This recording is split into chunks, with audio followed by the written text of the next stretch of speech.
Mosin-1, the M91.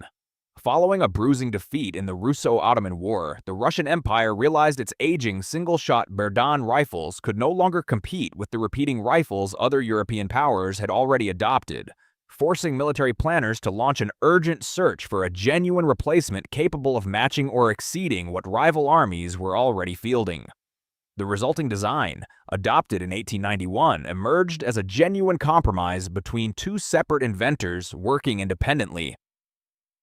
Russian Army Captain Sergei Ivanovich Mosin and Belgian designer Mosin-Nagant, whose combined names would eventually define the entire rifle family for the next 13 decades. Chambered in the newly developed 7.62 by 54 rimmed cartridge, a round that remains in active military service today longer than almost any other rifle cartridge on Earth. The original M91 fed from a 5-round internal magazine and quickly branched into several parallel variants, including a Dragoon model built for cavalry and a Cossack pattern built without a bayonet mount entirely for irregular mounted troops who prioritized speed and mobility over close-quarters melee capability. That naming convention itself carried genuine political weight, too, since Mosin's Russian superiors initially wanted the design credited entirely to their own captain rather than acknowledging Nagant's real contribution, a dispute eventually settled by officially calling the design simply the three-line rifle, model of 1891, rather than crediting either inventor by name in its formal Russian military designation. That original three-line rifle, named for the outdated Russian unit of measurement describing its bore diameter, would remain in frontline Russian and later Soviet service essentially unchanged in basic operating principle for the next several decades, even as the specific hardware built around that same action kept evolving considerably across every single variant this entire video traces from beginning to end. That combination of a genuinely simple, robust core mechanism paired with constant surface-level refinement explains why military planners across so many different nations kept reaching for the same basic Mosin action again and again, rather than starting completely from scratch with an entirely new rifle design every time a fresh tactical requirement emerged. Mosin 2, the M91/30. Soviet military planners overhauled the aging M91 pattern in 1930. Standardizing production around the earlier Dragoon length rather than the longer original infantry rifle, and the resulting M91/30 became the single most widely produced Mosin-Nagant variant in the entire family's more than century-long history across dozens of separate nations. Early production M91/30 rifles retained the distinctive hexagonal, or hex receiver shape inherited from earlier manufacturing tooling before Soviet factories simplified that same receiver into a rounder, faster-to-machine shape starting in 1935 and 1936, specifically to accelerate wartime production capacity. By the end of the Second World War, Soviet arsenals had produced approximately 17.4 million M91/30 rifles alone, arming the vast majority of Red Army infantry who fought and died defending Stalingrad, Leningrad, and every other major battle of the entire Eastern Front against the German invasion. Collectors today still specifically seek out those earlier hex receiver examples over the later simplified round receiver production, treating the more labor-intensive original shape as a genuinely more desirable, closer to original specification piece compared to the millions of round receiver rifles Soviet factories churned out once wartime urgency made every unnecessary machining step a real drag on total output. That sheer production volume explains why the M91/30 remains the single most commonly encountered Mosin-Nagant variant on the American surplus market today, the rifle most collectors and new shooters picture first the moment anyone mentions the Mosin-Nagant name at all. Mosin 3, the M38 Carbine. Soviet planners introduced the M38 Carbine in 1938 specifically for rear echelon personnel, combat engineers, signal corps troops, and artillery crews who needed a compact self-defense weapon but had no genuine need for a full-length infantry rifle during their normal daily duties away from the actual front line. That specific mission profile, arming support troops rather than frontline infantry, reflected a broader Soviet military philosophy of matching equipment weight and complexity to a soldier's actual expected combat role rather than issuing the exact same standard rifle to every single member of the armed forces, regardless of their genuine day-to-day duties. Built by shortening the standard barrel by roughly 8 inches down to an overall length of just 40 inches, the M38 kept the exact same action, cartridge, and 5-round magazine as its full-length counterpart, letting the same ammunition supply chain and basic soldier training carry over directly without any additional logistics complexity. Soviet designers deliberately positioned the M38's front sight in a spot that physically prevented mounting the standard M91/30 bayonet, a genuine design choice reflecting the carbine's intended role as a support weapon rather than a frontline assault rifle expected to fix bayonets and charge an enemy position under direct fire. That deliberate omission proved genuinely short-sighted once the war's rapidly shifting front lines meant rear echelon troops increasingly found themselves engaged in sudden close combat anyway, a tactical reality Soviet commanders hadn't fully anticipated when they first drew up requirements for a lightweight support carbine years earlier.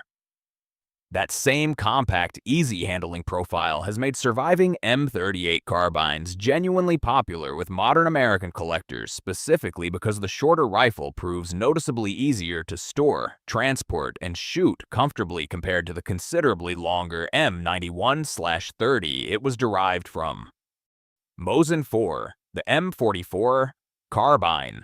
Rising urban combat and mounting losses among rear echelon troops caught in sudden close range fighting convinced Soviet planners the M38's complete lack of any bayonet mount had become a genuine battlefield liability, leading directly to the M44 Carbine's introduction in 1944, as the war's brutal final years demanded weapons capable of handling whatever combat situation a soldier actually encountered. That same lesson, learned the hard way through real combat casualties rather than any peacetime planning exercise, reflected a broader pattern across Soviet wartime small arms development, where battlefield feedback from actual frontline units repeatedly forced rapid design revisions that pre-war military planners had never fully anticipated needing. Essentially an M38 fitted with a permanently mounted, folding cruciform bayonet that swung to the right when not needed, the M44 gave rear area troops the exact same compact handling advantage while finally restoring the close combat capability Soviet commanders had come to view as genuinely essential following years of increasingly chaotic urban fighting. That folding bayonet added nearly a full pound of weight concentrated right at the muzzle end of the rifle, meaning the M44 actually handled noticeably less nimbly in practice than its unweighted specifications alone might suggest, with many veterans reportedly describing the added front-heavy mass as feeling closer to 2 or 3 extra pounds once the rifle was actually shouldered and aimed. Despite entering service just as the war was ending, the M44 pattern remained in continuous production and frontline use across the Soviet Union and its allies for decades afterward, eventually becoming the standard carbine China copied directly as its own Type 53 rifle for an entirely new generation of conflicts. Soviet arsenals continued manufacturing fresh M44 carbines well into the post-war period specifically to arm the growing number of Allied and satellite states adopting Soviet military equipment and doctrine, meaning a design finalized in the war's final months ultimately saw considerably more total production and export than its short remaining wartime service window might otherwise suggest. If you've ever wondered how an 1890s rifle stayed in service into the age of assault rifles, that's the kind of staying power this channel keeps digging into. Subscribe if you want the next one traced out the same way. Mosin-5, the PU Sniper. Soviet arsenals reworked selected M91/30 rifles into dedicated sniper variants starting in 1932, fitting a turn-down bolt handle that cleared a mounted scope and, in the definitive later version, a compact 3.5 power PU optic that became the definitive Soviet sniper package of the entire Second World War, fielded by marksmen across every major front the Red Army fought on. That same PU, scope's compact size and relatively simple internal construction made it considerably easier to mass-produce and maintain in the field compared to the more elaborate German optical sights Wehrmacht snipers typically relied on, a genuine manufacturing advantage that let Soviet arsenals equip far more individual snipers than a more complex, delicate scope design would have realistically allowed.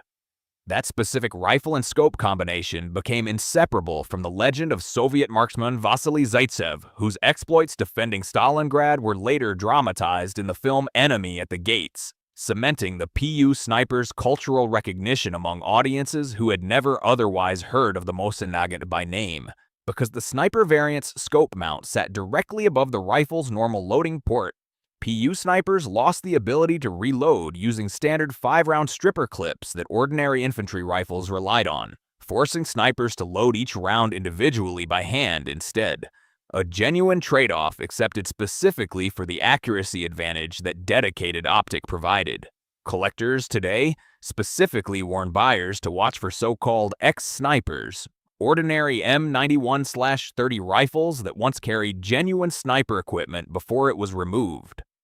Since distinguishing an authentic PU sniper from a rifle merely built on the correct compatible action requires genuinely careful inspection of scope mount markings and receiver drilling patterns that an inexperienced buyer could easily overlook. Soviet snipers trained on the PU pattern rifle went on to become some of the most successful marksmen of the entire war, with official Soviet accounting crediting several individual snipers with hundreds of confirmed kills apiece. Records that helped cement the specific rifle and scope combination as a genuine symbol of Soviet military skill, rather than simply another piece of standard-issue wartime equipment. Mosin-6, the Finnish M39. Finland fought two brutal wars against the Soviet Union, the Winter War and the Continuation War, using a mix of captured Soviet Mosin-Nagants and older Finnish pattern rifles before Finnish Army and Civil Guard armorers finally combined their separate development efforts into a single unified design, the M39. Finnish gunsmiths specifically favored recycling the sturdier hexagonal receivers from older captured Soviet rifles, rebuilding them with considerably higher quality barrels, triggers, and distinctive laminated wood stocks manufactured by companies still recognized in the firearms industry today, including Sako and Tika. That meticulous rebuilding process, prioritizing genuine quality over raw production volume the way Soviet wartime factories generally couldn't afford to, earned the M39 a reputation among collectors and historians as arguably the finest Mosin-Nagant variant ever produced by any nation involved in the rifle's long, sprawling international history. Finnish armorers also added a distinctive semi-pistol grip stock design with a tongue and groove joint noticeably more robust than the simpler stocks found on most Soviet production rifles. A small but genuine ergonomic refinement that Finnish soldiers fighting in brutal sub-zero winter conditions genuinely appreciated during 2 consecutive wars against a considerably larger opponent. Finland's own military didn't fully retire the M39 from active reserve service until the early 1990s, and a closely related bolt-action design remains in limited Finnish military use today as the M85 sniper rifle, giving the basic Mosin-Nagant action an official service record stretching across more than 130 consecutive years under one flag or another. Mosin-7, the Chinese Type 53. China began domestic production of its own Mosin-Nagant copy in the early 1950s, directly adapting the Soviet M44 Carbine pattern into a rifle designated the Type 53. Complete with the same folding bayonet and compact carbine profile that had already proven itself reliable in Soviet service. Chinese and North Korean forces armed with Type 53 rifles fought extensively throughout the Korean War, and China continued exporting the design to allied and satellite nations for years afterward, extending the basic 1890s Russian action into conflicts its original designers could never have anticipated. Vietnamese forces also fielded Chinese-produced Mosin-Nagant pattern rifles extensively during the Vietnam War, meaning a rifle action originally designed to answer 19th century Russian military needs remained in genuine frontline combat use across multiple Asian conflicts well into the second half of the 20th century, decades after the design's original European battlefield relevance had already faded considerably. China's own domestic small arms industry eventually moved past the Type 53 toward more modern semi-automatic and select-fire designs. But the sheer volume of Mosin pattern rifles distributed across allied and satellite nations during those earlier decades meant the basic bolt-action design continued surfacing in regional conflicts long after China itself had officially moved on to newer standard-issue weapons entirely. That continued Chinese production and export effectively doubled the Mosin-Nagant's total worldwide service life beyond what Soviet factories alone ever achieved, spreading the same basic action across a far wider geographic and political range than its original 1891 designers could have possibly imagined. Mosin-8, the American surplus Mosin. Following the collapse of the Soviet Union, millions of Mosin-Nagant rifles sat largely forgotten in Eastern Bloc arsenal storage, many still coated in the thick, waxy cosmoline preservative applied decades earlier, until American importers began bringing them into the United States in genuinely massive quantities during the first decade of the 21st century. That sudden flood of inexpensive, historically significant rifles turned the Mosin-Nagant into what many American gun shops still consider the classic entry point into military surplus collecting, combining genuine historical pedigree with a price point new collectors could actually afford compared to most other wartime firearms on the market. The Mosin's simple 7-part bolt design, requiring no specialized tools to strip and clean, alongside a reputation for functioning reliably in sub-zero cold and thick mud alike, gave American buyers a rifle genuinely capable of surviving decades of amateur handling and storage without the same fragility more delicate imported military designs often demonstrated after similar neglect. Online gun forums and internet culture eventually turned the surplus Mosin into something of a genuine phenomenon in its own right too, spawning countless memes and jokes about the rifle's rock-bottom pricing during that peak import era,